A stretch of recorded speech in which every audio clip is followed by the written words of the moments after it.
नमस्कार दोस्तों, स्वागत है आपका देवेंद्र लर्निंग यूट्यूब चैनल पर। आज हम बात करेंगे राजस्थान में सीईटी एग्ज़ाम होने वाले हैं। तो सीईटी एग्ज़ाम में क्या क्या सिलेबस रहेगा और विशेष सिलेबस के बारे में हम जानेंगे और इसके बारे में हम जानेंगे कि पेपर कितने घंटे का होगा, कितने टाइम का जो पेपर है वह होगा। इसके अलावा जो कितने क्वेश्चन आएंगे और कितने अंकों का ये पेपर है और मिनिमम मार्क्स कितने होने चाहिए ताकि कट ऑफ क्या जाएगी जिससे हमारा सिलेक्शन हो सके, या कितने अंक हमें चाहिए पास होने के लिए। देखिए, पिछली बार कितने अंक चाहिए और इस बार क्या अंक चाहिए, ये सारे बदलाव हम इस वीडियो में जानेंगे। तो पहले हम पेपर के बारे में जान लेते हैं, फिर हम विस्तृत सिलेबस के बारे में जानते हैं क्या क्या सिलेबस आएगा। तो आप देख रहे हैं देवेंद्र लर्निंग यूट्यूब चैनल। यदि आपको सीईटी की तैयारी करनी है और आपको लगातार पूरा कोर्स देखना है तो आप हमारे चैनल देवेंद्र लर्निंग एडवेंचर को सब्सक्राइब कर सकते हैं। तो चलिए देखते हैं आगे। तो चलिए देखते हैं कि कितने प्रश्न होंगे और कुल अंक कितने होंगे और कितने समय का प्रश्न ये होगा पेपर। तो देखिए, कुल जो प्रश्न है वह 150 आएंगे और कुल अंक है वह 300 आएंगे। यानी जो 300 अंकों का पेपर होगा और 150 प्रश्न आएंगे। यानी जो एक प्रश्न होगा वो 2 अंक का होगा, जो OMR हो गई, जिसमें आपको 4 ऑप्शन विकल्प मिलेंगे। तो चारों ऑप्शन में से एक ऑप्शन आपको चूज़ करना है। चारों विकल्प में से यदि आपको कोई नहीं आ रहा है, आप छोड़ना चाहते हैं, तो आपके पास ऑप्शन डी होगा जिसको आप भर के आप उसको छोड़ सकते हैं। इसके अलावा देखिए, 3 घंटे के समय के बाद नेगेटिव मार्किंग इसमें नहीं है। सबसे अच्छी बात यह है कि इसमें नेगेटिव मार्किंग है ही नहीं। यदि नेगेटिव मार्किंग नहीं है तो हम यदि कोई प्रश्न नहीं भी आ रहा है और हम यदि उस प्रश्न को करके आते हैं पूरा, तो कहीं ना कहीं हमको लाभ भी मिलता है, नुकसान कोई हमें है नहीं। तो ये देखिए, ये ध्यान से आप देख लीजिए। तो तैयारी करें तो ध्यान रखिए कि 3 घंटे का जो है पेपर होगा और कुल अंक जो है 300 आएंगे। 150 प्रश्न से 300 अंक बनेंगे और समय जो है 3 घंटे का हमारे पास रहेगा। देखिए, मिनिमम मार्क्स की बात करें कि सीईटी क्लियर करने के लिए कितने अंक चाहिए, तो पिछले वर्ष तो देखा था हमने कि कम से कम 300 अंकों में से 120 अंक लाने अनिवार्य थे। वो ओबीसी और जनरल के लिए था।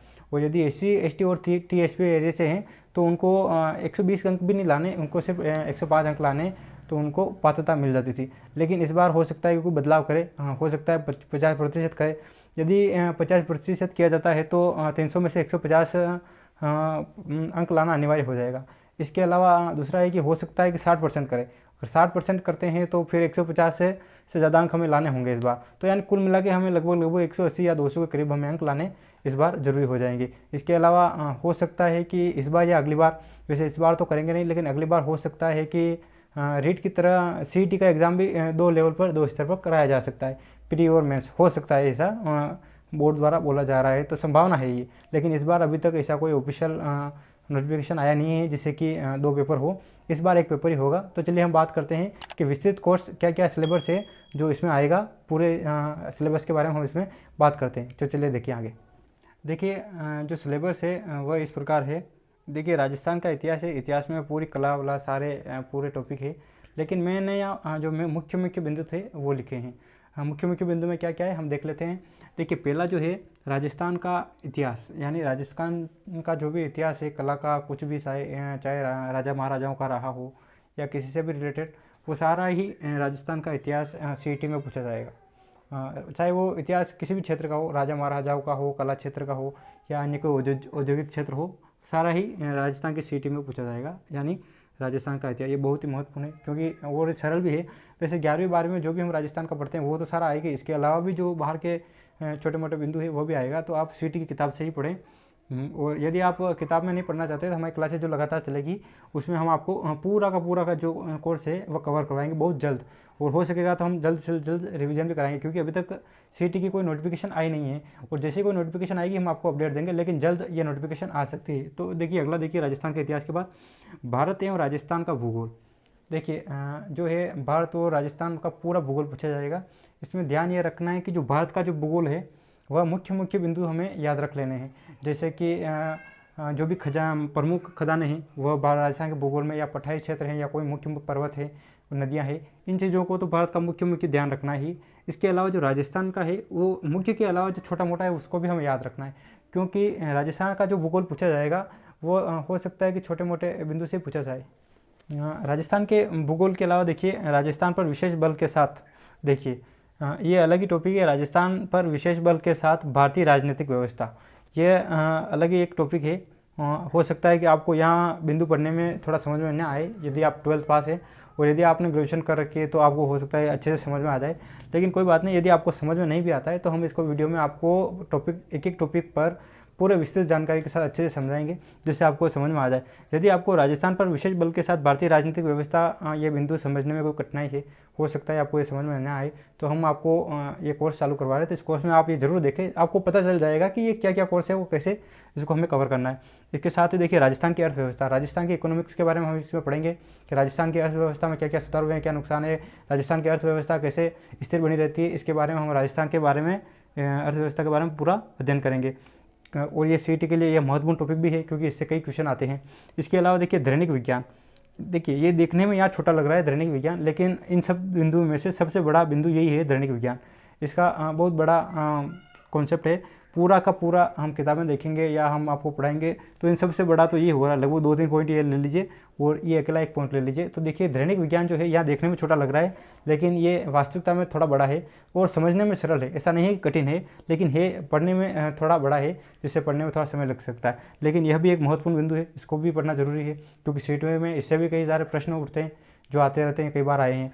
देखिए इसके अलावा तार्किक विवेचन एवं मानसिक योग्यता, देखिए ये तो लगभग हर पेपर में पूछे जाते हैं, चाहे वो सीईटी का हो, कोई कॉम्पिटिटिव दूसरा एग्जाम हो, पुलिस का एग्जाम हो, कांस्टेबल का एग्जाम हो, कोई सा भी साइड, चाहे टीचर का एग्जाम हो, तार्किक विवेचन एवं मानसिक योग्यता हर जो कंपटीशन एग्जाम होता है उसमें पूछा जाता है, चाहे वो बीएसटीसी परीक्षा हो, चाहे बीए बीएड का जो पीटीटी का एग्जाम होता था वो हो।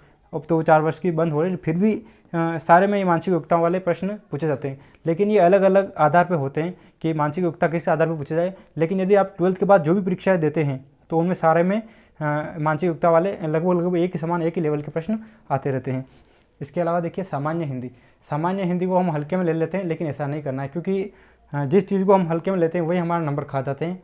यदि हमने इसका ये सोच लिया कि सामान्य हिंदी हमें आसानी से क्लियर हो जाएगी या वहाँ अच्छे हम अच्छे अंक ला पाएंगे, तो ऐसा नहीं होगा क्योंकि सामान्य हिंदी हम हल्के में लेंगे और वहाँ हो सकता है इन सब में अच्छा प्रदर्शन करे और ये हमारा नंबर खा बैठे और हमारा सिलेक्शन नहीं हो। तो सामान्य हिंदी नाम सुन के हमको किसी भी प्रकार से इसको हल्के में नहीं लेना है, इस पर भी इतना ही जोर देना है जितना इन विषयों पर हम जोर देंगे उतना ही इस विषय पर भी हमें जोर देना है। इसके अलावा देखिए आगे क्या है, देखिए सामान्य हिंदी के अलावा देखिए जो अगला है वह है जनरल इंग्लिश। जनरल इंग्लिश में देखिए कई बच्चे कमज़ोर होते हैं, तो देखिए कमज़ोर होने वाली बात इसमें है ही नहीं क्योंकि इसमें बेसिक सब पूछा जाएगा। पहली चीज़ तो है टेंस पूछे जाएंगे, हल्के फुल्के आपको टेंस आने चाहिए, एक्टिव पैसिव है, यानी बेसिक जो चीज़ें हैं वो जनरल इंग्लिश की पूछी जाएगी, जो हम आपको अच्छे से अध्ययन करवाएंगे, जो आपको अच्छे से याद भी रहेगा। इसके अलावा देखिए कंप्यूटर का ज्ञान, बहुत सारे बच्चे बोलते हैं हमें कंप्यूटर चलाना नहीं आता। कंप्यूटर चलाने से और यहाँ कंप्यूटर का ज्ञान होने से कोई लेना देना नहीं है। देखिए कंप्यूटर के ज्ञान से यहाँ अभिप्राय है कि कंप्यूटर कौन सी शताब्दी में आविष्कार हुआ, MS ऑफिस या वर्ल्ड के बारे में ऐसी बेसिक जानकारी आपको होनी चाहिए। समसामयिक घटनाएं होती, यानी ये क्या है इसके बारे में हम पढ़ेंगे। समसामयिक घटनाएं यानी करंट अफेयर्स हैं, जैसे कि हम अभी पढ़ते हैं कि राजस्थान में ये घटना हुई, मान लीजिए अभी देखिए अमेरिका, इजराइल और ईरान का युद्ध चल रहा है, तो इसके बारे में ये समसामयिक घटनाओं में आएगा, यानी जो विश्व में क्या हो रहा है, भारत में क्या हो रहा है, वर्तमान में कौन कौन सी खेल कूद हुए हैं, किन किन को कौन कौन सा पुरस्कार मिला है, ये सारी घटनाएं समसामयिक घटनाओं में आती है। यानी करंट अफेयर्स यानी पिछले 1 महीने, 6 महीने, 2 महीने, बीच में जो भी घटना हुई है, यानी 1 साल के अंतर्गत जो भी घटनाएं घटित हुई हो वो समसामयिक घटनाएं कहलाती है। तो ये देखिए पूरा ही सीईटी का सिलेबस था जो हमने आपको बताया, और ये जो मुख्य बिंदु थे इसके बारे में हमने आपको बताया। हम अब अगला वीडियो पहले बिंदु पर लाएंगे, हो सकता है तो राजस्थान और भारत के भूगोल पर पहला वीडियो आए। तो यदि आप सीईटी की तैयारी कर रहे हैं तो हमारे चैनल से जुड़ जाए। Devendra and learning YouTube channel हमारे चैनल का नाम है। यदि आप सीईटी और आने वाले समय में BSTC दोनों की तैयारी करना चाहते हैं तो हमारे चैनल को अवश्य सब्सक्राइब करें। हम लगातार आपको ऐसे अपडेट देते रहेंगे। तो धन्यवाद।